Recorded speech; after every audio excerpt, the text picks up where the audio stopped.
the way from Tokyo, Japan to Toronto, here's another episode of Binder Blunder. Hi doing YouTube, welcome to another episode of Binder Blunders. In today's episode, we're going to be talking about quite a number of things. Most readily, terminology. We got this idea from an article recently posted by Jason Gravemeyer at tcgplayer.com. Link is down below so you guys can check out the real article. We're going to highlight and discuss some of the key points he talked about, how we feel about it, and how we think it should affect the game in a positive way, and we should try to implement this more often.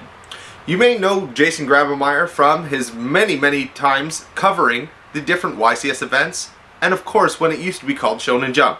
He's been around the game for a very long time, so he knows what he's talking about. And, coincidentally, he actually plays. So the first thing that we want to discuss and get off the table is the term banned list. He made very numerous references to the fact that banned list does not exist. It is a forbidden, limited, and restricted list. Nothing gets banned, so realistically speaking, anything could technically come back because again, it's not banned forever. One of the things that have been going around recently is buy up all those Potter Greeds and Goyle Guardians. It's only a matter of time before it comes back. We're not saying it's coming back. Not even close. We're just saying that it's not banned forever, it is forbidden currently. The same applies for people who do things inappropriate during tournaments or locals or whatever, and they get suspended from playing. They get, up to a year, 2 years, depending on what they did. But they're not banned. They don't get banned. They get suspended.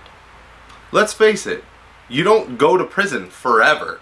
You go to prison, serve your time, come out when you are reformed. The same thing happens with limited and restricted cards. Hey, you know what? You did something that we don't really like in this game. You are now limited for a little while. When you come back, you can start playing again. Yeah. So what we need you to do is, in a few months when everyone starts putting up their ban list predictions, don't call it that. Call it a forbidden list prediction. And correct them in the comment section below. Hey guys, it's not a ban list, it's forbidden. Exactly. They're only gone for a short time. Let's change the game, make it more positive. Remember, you can still play in traditional tournaments with these cards. If they were actually banned, you wouldn't be allowed to use them at all. The second thing we want to talk about is TCG exclusives. These do not exist. They no longer exist. They're now called world premiere cards. What that means is we get cards for the first time prior to the OCG. This rarely happens, but every time a new set comes out, we get 10 brand new cards before anyone else. That's our little bonus for playing in the TCG. The OCG actually gets the same kind of thing by getting a pack 1 month ahead. Technically, all 80 cards are world premiere cards. They only have them in the OCG for a couple months, and then the TCG gets them. The same thing happens with most TCG world premiere cards. We get them, and then later on, the OCG gets a turn. The next thing that Jason talked about was tiers. He wants to say there is no tiers. Tiers are something we've all made up and overuse, incorrectly for that matter, and the way to describe a deck. So for example, currently speaking, we all claim that Chaos Dragons, Insectors, and Dino Rabbit are tier 1. Everything else is substandard and you're stupid for even trying to play it. But let's face it, we've been seeing a lot of tier 2 winning decks at YCSs. They have come first place even though it is tier 2. Like Six Samurai and Dark World. If these decks are so bad and they can't compete on the tier 1 level, then why did they win? Sure, they got lucky. 15 rounds in a row. That's logical. It could be the players, it could be the deck and how it is built, it could be the fact that no one was expecting it. There are a lot of factors that actually contribute to your deck's playability. Not the fact that it is tier 1, tier 2, tier 0, tier 5. Exactly.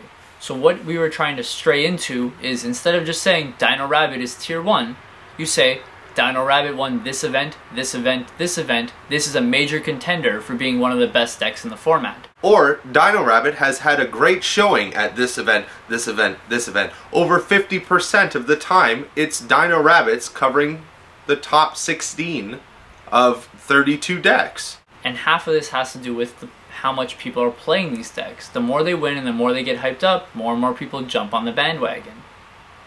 Heretics may see the same thing. You may see a lot of good players trying their hand at playing Heretics, but they're only winning because that good player knows how to play. Or it could just be an awesome deck. Not tier 1, not tier 0, just an awesome deck. The next thing is Exceeds. What's that? I don't think there's anything such thing as an Exceed. Right. They're XYZ monsters, or Xyz, right? The way they told us in the instruction manual how to say it. So Exceeds were an improper translation that some guy did, everyone else jumped on, and started using it. So from now on, if you're going to Xyz summon, either say Xyz or XYZ. That's it. Don't use Exceed anymore because there is no X, there's no EXEED, okay? It's not existent. Never did. It's Xyz. It's the horrible translation. Check out the article in the link below. There's lots more things about terminology and things that you probably need to know. And of course, the most important thing that isn't noted in that actual article is to not make those binder blunders. Thanks.